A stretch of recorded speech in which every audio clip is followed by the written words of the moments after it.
season? Was the loss you needed? No, you never need a loss. But in saying that, we sort of learned a lot, and it was a good kick in the backside at the end of the day. But no, you never need a loss. There's no reason to do that. And Dave, did you feel the same heading into that game that you did get over East Wagga? Was it the things that happened off the park that helped you on the day?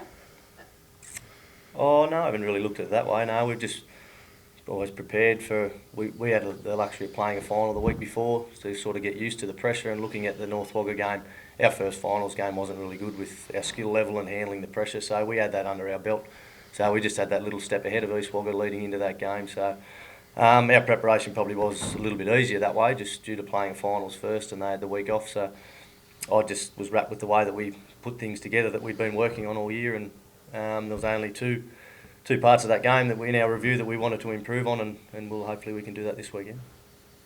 Are you happy going in off the week off, Dave, that your blokes won't lose an edge having had a break? No.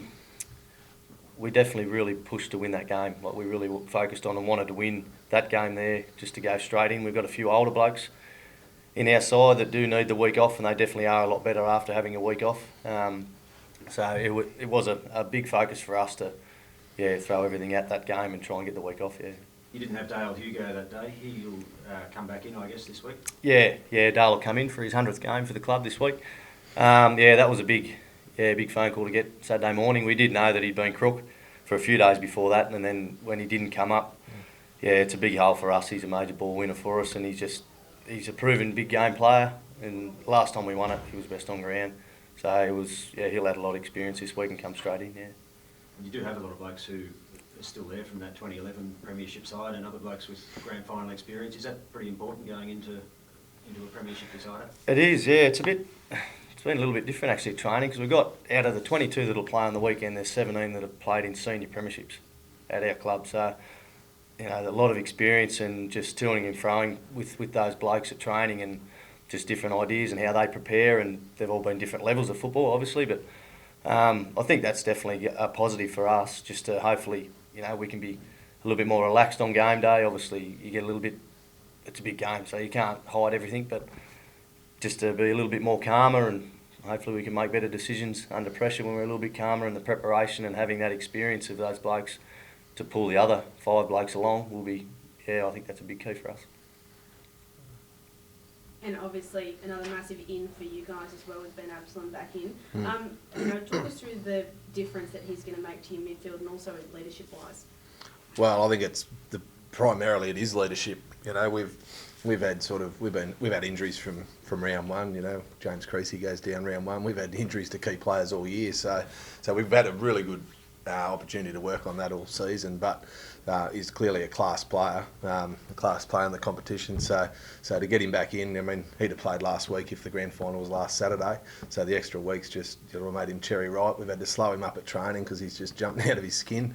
But it's genuinely just leadership that's what he's going to bring most, other than his work rate. But we've been covering blokes with injuries all year, so it's not so much about his expertise, I suppose. We know he's a class player, but it's that leadership that he brings, and the confidence that it gives the boys when they've seen what the injury that he had, and the way he approached his recovery was elite at any level of sport. What he's done.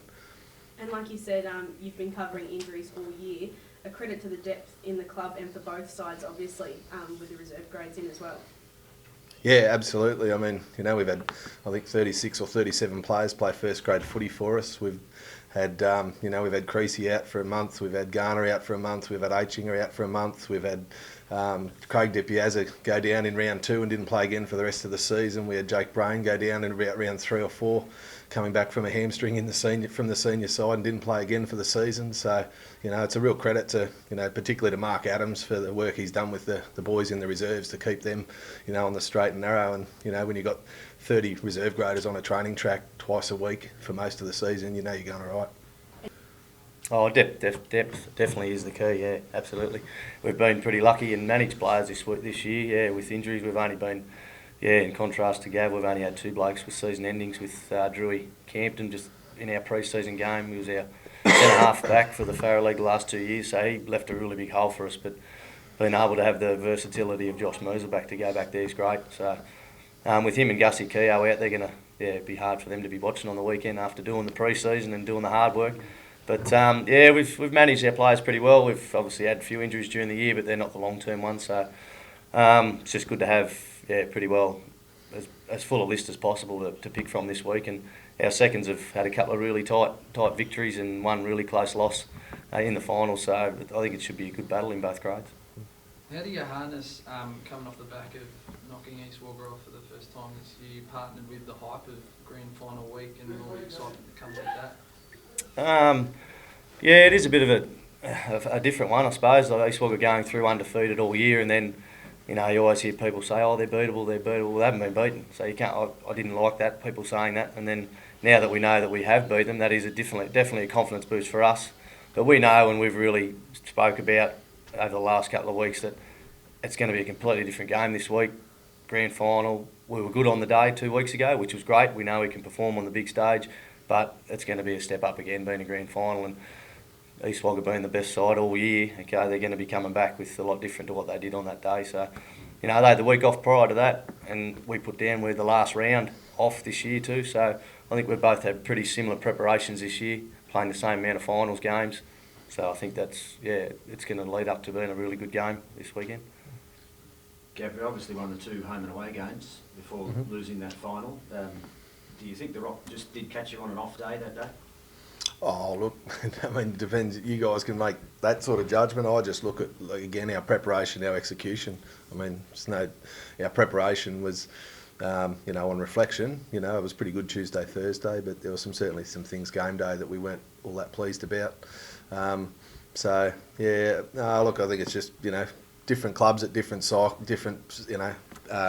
positions in the cycle at the moment, and we certainly played, saved our worst game of the year for that day. But you also you can't take it too harsh, because the opposition were very good, didn't allow us to play the way we wanted to play. If you go back 12 months to the grand final against Temora, was there something in the preparation that week as well that you thought things might have been off, or did that? No, that's just. I think that was just football maturity. We've got a footy club that hadn't had a lot of success for a long time, and we'd last year I think we used to put one good training session a week together. The other one was pretty ho hum. That was a huge focus this year, and I think it's fair to say that the games where we've collected W's this year, we've had a very good Tuesday session, a very good Thursday session. Our warm ups on Saturday have been spot on. So there's no coincidence about that. You had that big winning streak leading into the major semi over here, and I think you were on a pretty big streak leading into the grand final last year as well. Do you worry about the mental, about whether that plays on your blokes' minds, that they've put together a couple of long winning streaks and then faltered on a couple of really big games? No, not really. I mean, the 2 years are two completely contrastingly different. When you go back through them, different sides, different situations, different personnel, different game styles. So, no, not at all. I mean, at the end of the day, we expect to win every game we play, and we just got it wrong once. And looking further back than just last year, there's a lot of people are in and around the club who've been involved for a very long time. 33 years is a long time to wait for a premiership. What's the mood like? How much do you guys want this? Oh, well, of course you want it. But said to the boys last night, it's about, it's about us at the moment. There's, coaching staff and, 22 odd players and etc. They're all going to go out there and have to execute on the day. But, the benefit is, and the good part for them is, if they win, they obviously get some excitement, but, they get to share that with a hell of a lot of people. There's a lot of people over the time at our club that have done a lot of work. We nearly weren't even here 10 or 15 years ago, so the club, was able to manage and survive through that, which was fantastic. And, there's a lot of people done a lot of hard work over a long time. And we're pretty comfortable that, we've got our club heading in the right direction from, on the field and off the field. But at the end of the day, it's about silverware as the cherry on top for everyone. And, it'd be nice to be able to share that. And I think the biggest part for the boys is every time there's something significant onto our club, everyone refers back to your last premiership players. And most of those boys are getting a bit old, and they don't want that burden anymore either. They're happy to front up and do what they do, but they'd love nothing more than, someone else to be able to front up for next year's or the years after or whatever. Dave, is there a fair bit of expectation around the Rock too after last year? not making the finals, given the club's proud recent history, there's a fair bit of expectation that we're in. And Yeah, I think it's always good to get. It was good to get Tommy Yates and Casey Hillary back that played, and Mark Ward and Mitch Ward back. Those four played 2 years ago with us, and yeah, that was good to get them back. And they were like locals anyway because they played there before, so they slot straight back in. But obviously, experience of Andy Carey and just the type of bloke he is around the club, everyone gets along really well with him. And if you throw Josh Moser back in there, that was a junior at the club, to get him back and play for us, he's a character when he's there. The boys, really lift when he's around, just to know with what he can give on game day, and he's a real competitive sort of a lad, so he can play either way. But really impressed with the young blokes. The bloke we got from Tullabajil, Kieran Fair, and also Scotty, that's come over from West Wyalong. He's only 18 and held the ruck duties all year for us, and he's been really fantastic for us. And Kieran's very versatile, can go both ends of the ground, and very tough young fella. So these blokes that can come in and they've really just sort of added that bit of new blokes to the club that have fitted straight in, and I think they've really lifted the club up from that point of view. Gav, does Andy Carey and Mitch Ward factor much in your preparation this week? Oh, they do, as much as the other 20-odd blokes will. But, we sort of, they're clever players, and, you've got to respect every one of them, not just those two boys, because there's plenty of ball coming into them first. So, I think it's just the whole of side preparation that you've got to give the due attention to. And obviously there's all sides have got weapons. You just got to make sure that you've got everyone covered. And I think that's been the strength of our year, to be honest, is, we've shared the load. We haven't relied on any one person to win us or lose us a game or any of that sort of stuff. So, we'll give them due attention as we do everyone else.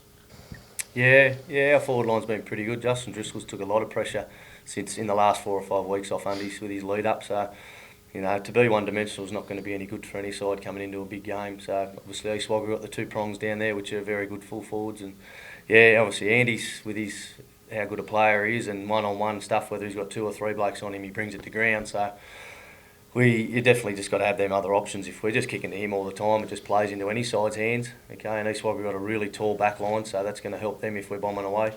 So, it's, definitely got to have other options down there, Yeah, last time, 2 weeks ago here, I noticed Aitchinger was all over Mitch Ward before the opening siren. Even they're on the ground in a wrestle. Is there a bit of emphasis on bringing a bit of muscle into this grand final? Oh, look, grand finals are grand finals. I mean, you make of them what you will. I mean, that's just Chinger. He does that with his best mates, let alone his enemies. So, but look, I mean, a grand final's a grand final. I know we have, kicks and giggles here right now, but, there's a fair bit on the line come Saturday, and whatever each of the boys need to do to get themselves up and about, I'll support them. Dave, are you expecting a fiery encounter, Robbo? I don't know. It's always physical, and you never know what blokes are going to do when the adrenaline's going with that last game, and they know it's their last game. But you don't really know what to expect coming to a grand final. It can be, if both sides turn up and just purely want to play footy hard at it, then it'll be a better spectacle for everyone else. But I think it'll be the side that wants to play footy the most that'll come out on top. But grand finals always have their little things that come and go during the game and that sort of stuff. So I wouldn't be surprised if there's any of that. No. And Gav, what about you talked about Gep and Kell up forward last week? Obviously, you must have been very happy with the way that panned out, where one shut down, the other one kicks half a dozen. Yeah, look, I mean, it's, if you look at our 2 finals, each of them have kicked a bag, while the other one's been reasonably steady. So it's just about being smart and seeing, those 2 boys have had, a couple of blokes stand in front of them all year, and they've competed very well. Most of it's been about our decision making coming in and which way we went, and we haven't done it well at times, and other times we've got it very right. So, they've been awesome, but they also know, I thought actually last week was one of Gep's best games for the year, and everyone goes, "You idiot, he didn't kick a goals." But he's not just there to kick goals; he's there to be part of a forward unit. And if he's got 3 blokes on him, he can take them one way and leave Gep one and Kell one out. That's fantastic. So our front half, I think the 2 of them kicked 9 the first final, and they kicked a good 6 between them in the second one. So no issue from my end. And you've got Nick Hull, who can go forward as well. How important has he been in the ruck and his versatility to East Wagga this year? He's been amazing. I mean, to think he had back surgery in January, and he got himself up for round 1, and he sort of played the early part of the year as a sort of forward pocket, you know, and it's a fair luxury to have a 200 centimetre, 115 kilo forward pocket. But he's worked his way into the season beautifully. He's managed his body very, very well, and probably in the last 6 weeks he's really absolutely hit his straps, and you know, for the first time actually felt, you know, unencumbered going into games. He's bloody ready to rip, and you can see it in his performance at the moment. We just got to remind him when the ball hits the deck that he's not Nick Nat and Nui. We've got a small blokes there that can get in and get it for him. But you know, he's competing well, and he can go forward, he can go back, and yeah, I think his best footy's ahead of him yet. That's one thing about Andy Carey. He's very good at crumbing his own ball if it goes to ground. Have you got a thought, Gav, on how you approach Carey and how you can try and limit his impact apart from stopping the ball coming into him? No, look, again, it's your, you know, cliched terms, I suppose, but it's your team defence anyway. You know, we've got to make sure that there's good pressure upfield. We've got the right matchups. We've got the right personnel. We've got enough quality, enough talent down there.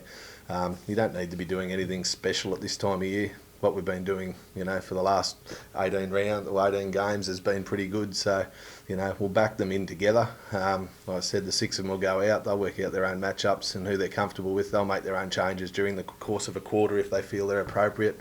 And as long as they take due responsibility for what's going on down there, you know, I'm comfortable with that and can, you know, back them right in. I think they're a good unit down there, and you know, well led by, you know, Brenton Roberts and Trent Garner and whatnot. So we'll be right. All year our back's been really good. Yeah. Obviously you look at matchups for the 2-pronged forwards. They're 2 really good forwards, East Wagga side, but as what Gav said, it's exactly if any side's coming in, no matter who you're playing, if the ball's coming in with no pressure, then no one's going to keep up. So but there's going to be pressure all over the ground all day. So it's, if a side has a lapse, that's when you'll get the easy ones. But you can't just let the ball go in there easy, no. And Gav, what about Stu Bridie? Is there any idea yet of his likelihood? Oh, look, I think he'd be unlikely. We'd like to, and he'd like to. He's given our footy club, you know, such tremendous service over 2 years that you know, we'll give him till the last minute to get right. But you know, it's not something you can sort of, you know, really hide. You know, the injury he's got, so he needs to put his hand up, and if he's 100%, he can play, and if he's anything less, he won't. But you know, what an outstanding fella for our footy club he's been. You know, to travel down each week the way he's done, never whinged once. He's elite preparer. I mean, he's a bloke that trains 3 nights a week. He trains twice a week footy. He plays touch on a Friday night before his Saturday football games, and he, you know, often is doing a 10 or a 15k run during the middle of the week. I mean, it's just ridiculous. We actually try and pull him back more than anything, you know. And then he's had some games where he drives from Sydney, plays, and heads straight back. So, you know, he's just an amazing fella, and you know, it'll really hurt us if, you know, he doesn't get out there. But again, you know, we've been covering blokes all year, so we're not too fussed with that. No specific plans for Abbo. No, we know what he can do. He's a very class player, and everyone's got a lot of respect for Abbo. Played a lot against him when he was a gully before he came to East Wagga. So yeah, him and Gepper really, they link up together. They're obviously good mates and played a lot of footy together. So yeah, no real preparation just for Abbo. It's more of a middle crew that's sort of got to work together. Can't let them get on the outside like we did in the first 5 minutes last week. We're getting in there, everyone keen and all wanting to get the footy. We can't afford to be doing that. They've got too many outside players that are really good and skillful. So, and Abbo's one of them. So we just, no real plans for him, mate. He'll lead from the front for him, and he's their captain. That's his job. Yeah, look, they had a couple of knocks and were a bit sore, but you know, they're pretty right. I mean, Jimmy's been carrying a bit of a, sort of a minor complaint, I suppose, for a few weeks, and he just finds a way to get himself through. And unfortunately, the conditions on the weekend probably didn't help him when he sort of went down at one stage, but he's been doing a pretty good job of getting himself up each week at the moment. And Jimmy Hodges, he just sort of looked like he split in half when he came down, but again, he's just had a little bit of a groin tweak for most of the year, and you know, I think his knee went under him a little bit, but news is pretty good on him. He'll be right. Definitely James Hodges, and we'll just check him on Thursday, but he's looking pretty positive too. Robbo Oval, an advantage. Both of you have probably played a bit of home football there in your days. Who's home ground, is it? Yeah, well, it wasn't like that when we played there. No, exactly right. Does it make a difference though? Are you happy playing at Robbo? Love playing at Robbo, yeah. Yeah, it's great. we've played there ever since it's been done up. We were the first side to play there against Mara 4 years ago, I suppose, 3 years ago. On the Anzac Day clash, we played there first, and it's immaculate ground. It's unbelievable. It's really good to run out. At this, you know, in town to have a ground like that. You know, Mara Oval's great. Every time you play at Mara Oval, it feels like finals, but no one has Robertson Oval as a home ground anyway, so it still has that feel too, to go there to a different ground. And I don't know whether it suits one side or the other. I think we've both got outside running players, but yeah, I just think it'll suit both sides if whoever's winning the footy the most. Gav, sorry, one thing I was going to ask before, the big test in that game, or the big test maybe this Saturday, will be if in the major semi you blokes started really well, but it was almost like your blokes were surprised to have the rock come right back at them. Do you think that, have they been tested like that before, and was that the problem, that a team really came back at them and caught them on the hop? Oh, I don't think you're right with that comment at all, but you know, I think we started very, very well, and I think it was probably potentially based on the back of, you know, our preparation as well. It might have been probably happened a bit easier than they thought at the start, and then, you know, backed off again. You know, we did it in that last quarter out at the Rock when we played them too, you know. Didn't show the Rock enough respect and backed off, thought the job was done a bit early out there, and they, you know, just about made us pay. But, you know, and I think there was a little bit of that out of, you know, to kick 3 goals in the first 5 minutes without them touching the footy. I think they probably thought, oh, well, this is going to be okay. And against a good side like that, they come back and put 6 to zip on us in a second quarter. So, you know, I think that was mostly between our ears rather than a side coming at us.